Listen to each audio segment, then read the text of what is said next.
లూకా సువార్త 12వ అధ్యాయం. అంతలో ఒకనినొకడు త్రొక్కుకొనున్నట్లు వేల కొలది జనులు కూడినప్పుడు ఆయన తన శిష్యులతో మొదట ఇట్లని చెప్పసాగెను. పరిసయ్యుల వేషధారణ అను పులిసిన పిండిని గూర్చి జాగ్రత్తపడుడి. మరుగైనదేదియూ బయలుపరచబడకపోదు, రహస్యమైనదేదియూ తెలియబడకపోదు. అందుచేత మీరు చీకటిలో మాటలాడుకొనున్నవి వెలుగులో వినబడును. మీరు గదులయందు చెవిలో చెప్పుకొనున్నది మిద్దెల మీద చాటింపబడును. నా స్నేహితులైన మీతో నేను చెప్పునదేమనగా, దేహమును చంపిన తరువాత మరేమియూ చేయనేరని వారికి భయపడకుడి. ఎవనికి మీరు భయపడవలెనో మీకు తెలియజేయుదును. చంపిన తరువాత నరకములో పడద్రోయు శక్తిగల వానికి భయపడుడి. ఆయనకే భయపడుడని మీతో చెప్పుచున్నాను. 5 పిచ్చుకలు 2 కాసులకు అమ్మబడును గదా, అయినను వాటిలో ఒకటైనను దేవుని ఎదుట మరవబడదు. మీ తల వెంట్రుకలన్నీయు లెక్కింపబడియున్నవి. భయపడకుడి, మీరు అనేకమైన పిచ్చుకల కంటే శ్రేష్ఠులు కారా? మరియు నేను మీతో చెప్పునదేమనగా, నన్ను మనుషుల ఎదుట ఒప్పుకొనువాడెవడో మనుష్య కుమారుడు దేవుని దూతల ఎదుట వానిని ఒప్పుకొనును.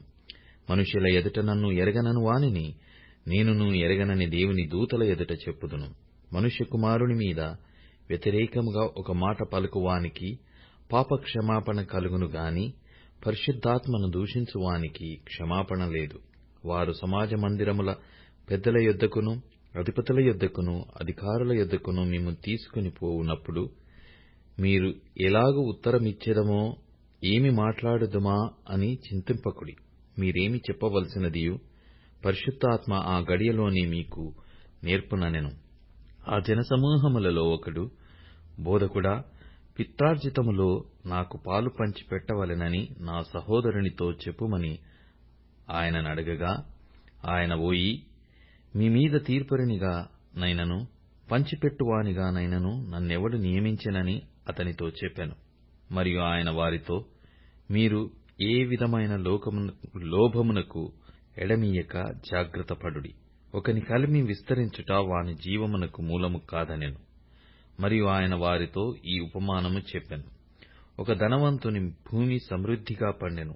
అప్పుడతడు, నా పంట సమకూర్చుకొనుటకు నాకు స్థలము చాలదు గనుక నేనేమి చేతునని తనలో తాను ఆలోచించుకుని, నేనిలాగు చేతును, నా కొట్లు విప్పి వాటి కంటే గొప్ప వాటిని కట్టించి అందులో నా ధాన్యమంతటిని, నా ఆస్తిని సమకూర్చుకొని, నా ప్రాణముతో, ప్రాణమా, అనేక సంవత్సరములకు విస్తారమైన ఆస్తి నీకు సమకూర్చబడియున్నది.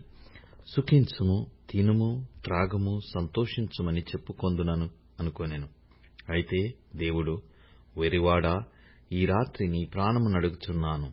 నీవు సిద్ధపరిచినవి ఎవని వగునని అతనితో చెప్పెను. దేవుని ఎడల ధనవంతుడు కాక తన కొరకే సమకూర్చుకొనువాడు అలాగుననే యుండునని చెప్పెను.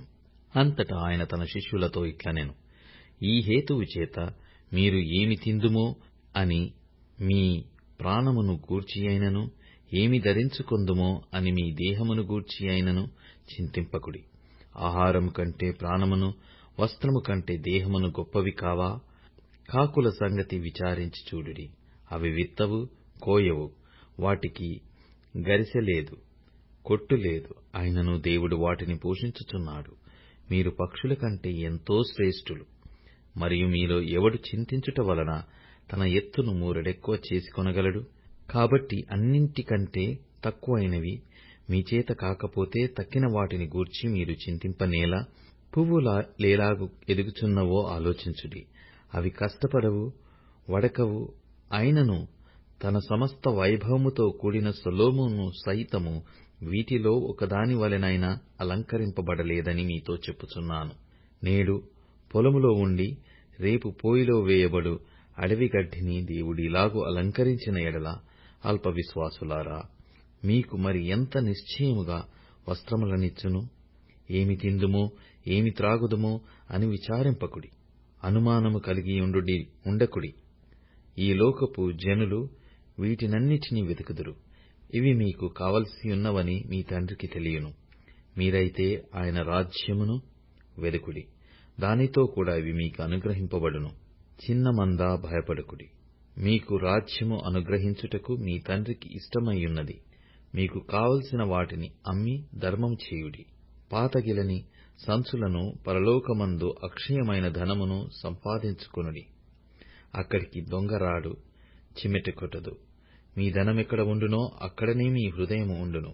మీ నడుములు కట్టుకొనియుండుడి. మీ దీపములు వెలుగుచుండనీయుడి. తమ ప్రభువు పెండ్లి విందు నుండి వచ్చి తట్టగానే అతనికి తలుపు తీయుటకు అతడెప్పుడు వచ్చునో అని అతని కొరకు ఎదురుచూచుచు మనుషుల వలె ఉండుడి. ప్రభువు వచ్చి ఏ దాసులు మెలకువగా ఉండుట కనుగొనునో ఆ దాసులు ధన్యులు. అతడు నడుము కట్టుకొని వారిని భోజన పంక్తిని కూర్చుండబెట్టి తానే వచ్చి వారికి ఉపకారం చేయునని మీతో నిశ్చయముగా చెప్పుచున్నాను. మరియు అతడు 2వ జామున వచ్చినను 3వ జామున వచ్చినను ఏ దాసులు మెలకువగా ఉండుట కనుగొనునో ఆ దాసులు ధన్యులు. దొంగ ఏ గడియను వచ్చునో ఇంటి యజమానునికి తెలిసిన ఎడల అతడు మెలకువగా ఉండి తన ఇంటికి కన్నము వేయనీయడని తెలుసుకొనుడి. మీరు అనుకొనని గడియలో మనుష్యకుమారుడు వచ్చును గనక మీరును సిద్ధముగా ఉండుడని చెప్పెను. అప్పుడు పేతురు, ప్రభువా, ఈ ఉపమానము మాతోనే చెప్పుచున్నావా, అందరితోనూ చెప్పుచున్నావా అని ఆయనను అడగగా, ప్రభువు ఇట్లనెను, తగిన కాలమున ప్రతివానికి ఆహారము పెట్టుటకు యజమానుడు తన ఇంటివారి మీద నియమించున్నట్టు నమ్మకమైన బుద్ధిగల గృహ నిర్వాహకుడెవడు? ఎవని ప్రభువు వచ్చి వాడు అలాగు చేయుచుండుట కనుగొనునో ఆ దాసుడు ధన్యుడు. అతడు తనకు కలిగిన దాని అంతటి మీద వాని ఉంచునని మీతో నిజముగా చెప్పుచున్నాను. అయితే ఆ దాసుడు నా యజమానుడు వచ్చుట ఆలస్యము చేయుచున్నాడని తన మనస్సులో అనుకొని దాసులను దాసీలను కొట్టి తిని త్రాగి మత్తుగా ఉండసాగితే వాడు కనిపెట్టని దినములోనూ ఎరుగని గడియలోనూ ఆ దాసుని యజమానుడు వచ్చి వాని నరికించి అపనమ్మకస్తులతో వానికి పాలు నియమించును. తన యజమానుని చిత్తమెరిగియుండియు సిద్ధపడక అతని చిత్తము చొప్పున జరిగింపక ఉండు దాసునికి అనేకమైన దెబ్బలు తలుగును. అయితే తెలియక దెబ్బలకు తగిన పనులు చేయువానికి కొద్ది దెబ్బలే తగులును. ఎవనికి ఎక్కువగా ఇయ్యబడెనో వాని యొద్ద ఎక్కువగా తీయజూతురు. మనుష్యులు ఎవనికి ఎక్కువగా అప్పగింతురో వాని యొద్ద ఎక్కువగా అడుగుదురు. నేను భూమి మీద అగ్ని వేయ వచ్చితిని, అది ఇదివరకే రగులుకొని మండవలెనని ఎంతో కోరుచున్నాను. అయితే నేను పొందవలసిన బాప్తిస్మమున్నది, అది నెరవేరు వరకు నేనెంత ఇబ్బంది పడుచున్నాను. నేను భూమి మీద సమాధానము కలగజేయ వచ్చితినని మీరు తలంచుచున్నారా? కాదు, భేదమనే కలగజేయ వచ్చితినని మీతో చెప్పుచున్నాను. ఇప్పటి నుండి ఒక ఇంటిలో 5 వేరుపడి ఇద్దరికి విరోధముగా ముగ్గురికి విరోధముగా 2 ఉందురు. తండ్రి కుమారునికిని, కుమారుడు తండ్రికిని, తల్లి కుమార్తెకును, కుమార్తె తల్లికిని, అత్త కోడలికిని, కోడలు అత్తకును విరోధులుగా ఉందురని చెప్పెను. మరియు ఆయన జనసమూహములతో ఇట్లనెను, మీరు పడమట నుండి మబ్బు పైకి వచ్చుట చూచునప్పుడు వాన వచ్చుచున్నదని వెంటనే చెప్పుదురు, అలాగే జరుగును. దక్షిణపు గాలి విసురుట చూచినప్పుడు వడిగాలి కొట్టునని చెప్పుదురు, అలాగే జరుగును. వేషధారులారా, మీరు భూమి ఆకాశముల వైఖరి గుర్తింప నెరుగుదురు. ఈ కాలమును మీరు గుర్తింప నెరగనేలా? ఏది న్యాయమో మీ అంతట మీరు విమర్శింపనేలా? వాదించు వానితో కూడా అధికారి యొద్దకు నీవు వెళ్ళుచుండగా అతని చేతి నుండి తప్పించుకొనుటకు త్రోవలోనే ప్రయత్నము చేయుము. లేదా అతడొకవేళ నిన్ను న్యాయాధిపతి యొద్దకు ఈడ్చుకొని పోవును.